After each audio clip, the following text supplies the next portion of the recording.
एक शहर में तीन भाई सूरज, रोशन और दीपक रहते थे। तीनों ने अपनी पढ़ाई भी पूरी कर ली। भाई अब तो हम लोग की पढ़ाई पूरी हो गई है। हम लोग को अब कुछ करना चाहिए। भाई मुझे लगता है कि अब हम लोगों को कोई बड़ा व्यापार करना चाहिए। लेकिन उसके लिए तो पैसे की ज़रूरत होगी। वो तो हमारे पास है नहीं। हाँ, हम पिताजी से भी पैसे नहीं ले सकते। उन्होंने हमें पढ़ाया लिखाया है। अब हमें उन्हें पैसे कमा कर देना चाहिए। भैया तो हमें क्या करना चाहिए? मेरे हिसाब से हमें पुरानी हवेली बेच देनी चाहिए। वो खंडर बन चुका है और वैसे भी अब वहाँ कोई रहता भी तो नहीं है।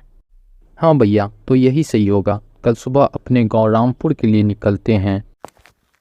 सूरज, रोशन और दीपक सुबह की योजना बनाकर सोने चले गए।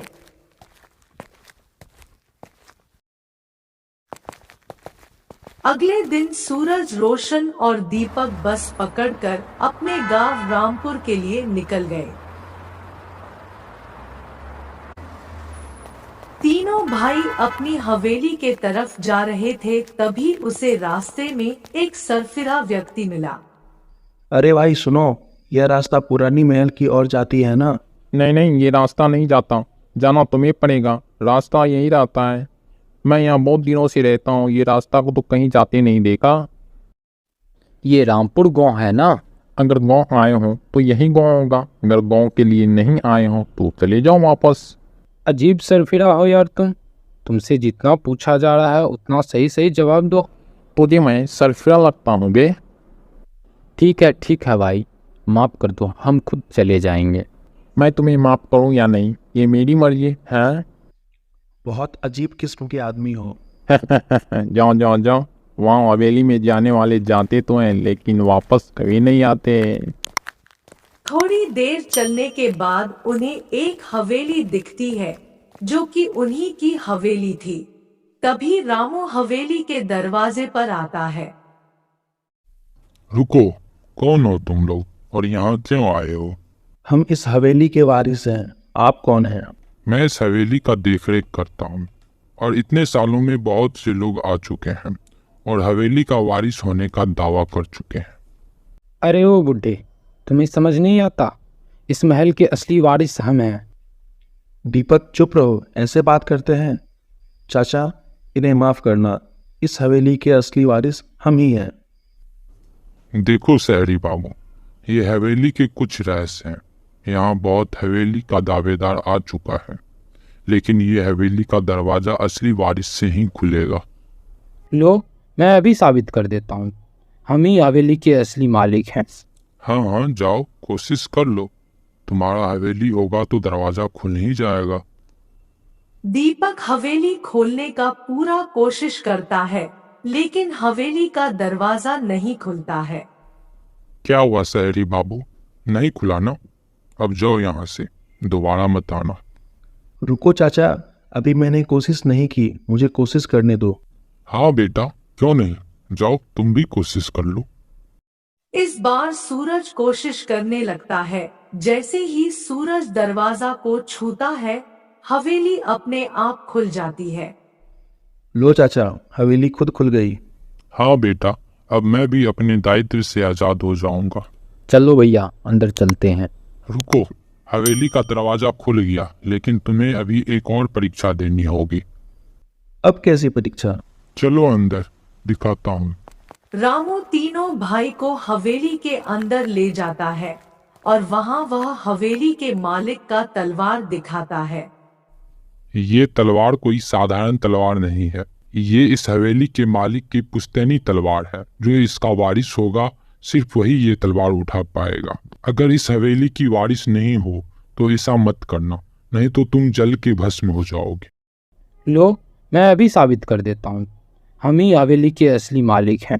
तीनों भाई एक एक करके तलवार उठाता है, लेकिन जब दीपक तलवार हाथ में लेता है तो वह जल के भस्म हो जाता है। दीपक तुम्हारा भाई नहीं था, इसलिए वो जल के भस्म हो गया। वो दुर्जन सिंह के झूठ के कारण आज मारा गया। रामू दीपक और रोशन को एक तस्वीर दिखाता है। बेटा, यही तुम्हारे माँ बाप हैं और दीपक तुम्हारा भाई नहीं था, इसलिए वो जल के भस्म हो गया। लेकिन मेरे माँ बाप तो शहर में रहते हैं। उनका नाम दुर्जन सिंह है। नहीं बेटा, वो तुम्हारे पिता नहीं है। सालों पहले वह इस घर में नौकरी करने आया था और एक दिन छल से तुम्हारे पिता की हत्या करके सारा धन चुराकर वो शहर चले गया। साथ में वो तुम दोनों को भी ले गया। इसलिए दुर्जन सिंह हम लोग के साथ हमेशा सौतेला व्यवहार क्या करता था। मुझे क्षमा कीजिए पिताजी, हमें यहाँ आने में बहुत देर हो गई। आपकी आत्मा ना जाने कब से इस हवेली में कैद थी। हमें दुर्जन सिंह को सजा दिलाना होगा। दुर्जन सिंह के कर्मों के कारण उसके बेटे की मृत्यु हो गई और उसे जेल भी जाना पड़ा।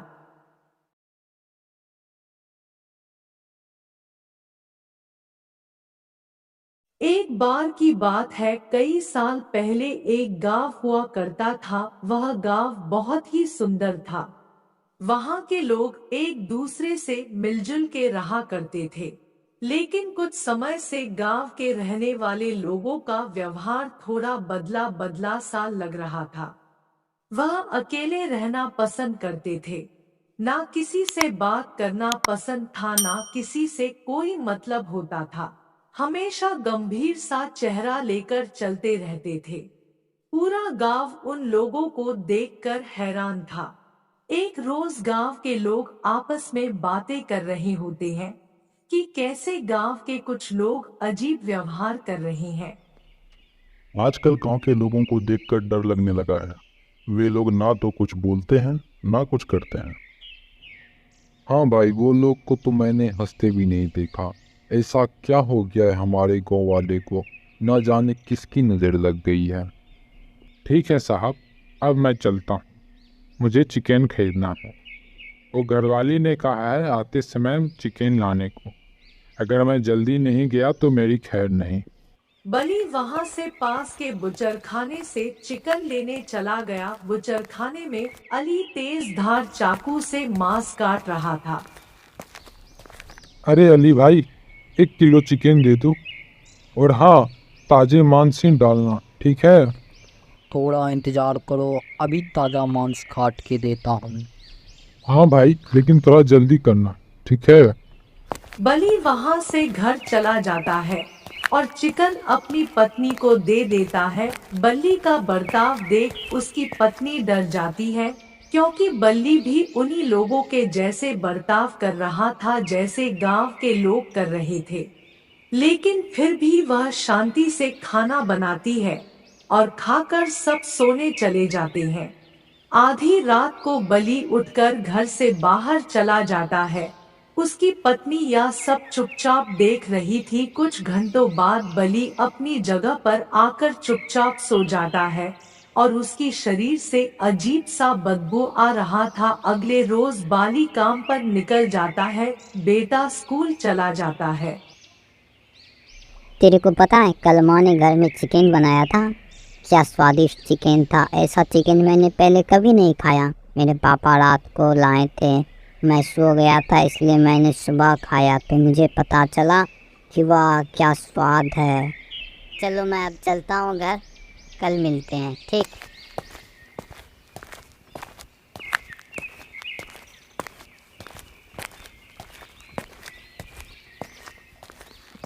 अरे भाई, कोई है यहाँ? हाँ भाई, मैं, क्या चाहिए आपको? 1 किलो चिकन देना भाई। भाई साहब, ताज़ा ताज़ा ही चाहिए ना? अरे हाँ भाई, यह भी कोई कहने की बात है। तभी वहां एक और आदमी आ जाता है। सुन भाई, 1 किलो मटन देना भाई। छी छी, कितनी गंद है। मैं यहाँ बाहर बैठा हूँ, तब तक तुम मटन काटो। रुको, बाहर मत जाओ, यहीं रुको, देख लो कौन कौन से टुकड़े चाहिए। अरे भाई, कोई भी डाल दे, बस फ्रेश मटन होना चाहिए। फिर वह आदमी वहां नहीं रुका और बाहर चला गया। फिर कुछ देर के बाद वह कसाई उसे बुलाता है। जैसे ही वह आया, कसाई उस आदमी के मुंह पर धूल फेंक दी। धूल सूंघते आदमी बेसुध हो गया। फिर वह मटन लेकर चला गया।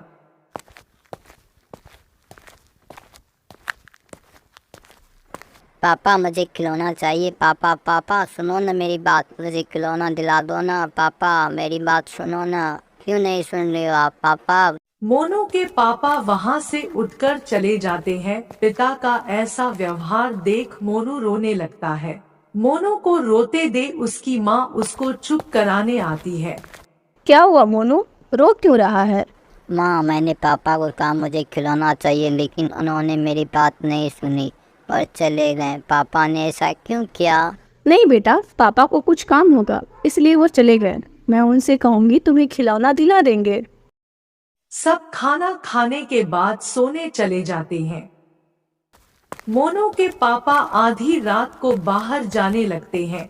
या देख मोनू की माँ उसका पीछा करती है। मोनू की माँ देखती है मोनू के पापा और गांव के कुछ लोग बूचड़ खाने की सफाई कर रहे हैं। हा हा हा, करो करो, अच्छे से काम करो, पूरा जगह साफ होना चाहिए। तुम सब मेरे गुलाम हो, तुम सबकी आत्मा मेरे पास है। जब तक तुम सबकी आत्मा मेरे पास कैद है, तुम में से कोई बच नहीं सकता। तभी माँ की नजर कुछ बोतलों पर पड़ती है। मुझे लगता है कि ये बोतल में वही सबकी आत्मा को कैद करके रखा है, मुझे उसे तोड़ना होगा। उसके बाद मोनू की माँ ने सारी कांच की बोतल तोड़ दी। फिर सभी होश में आ गए। ये क्या कर दिया? तुम्हें अब मैं छोड़ने वाला नहीं हूँ, तुम्हें मैं मार डालूंगा। तभी मोनू के पापा बूचड़ खाने में आग लगा देते हैं और फिर बूचड़ खाना जल के राख हो जाता है। साथ ही प्रेत भी जलने लगता है और वह भी जल के भस्म हो जाता है।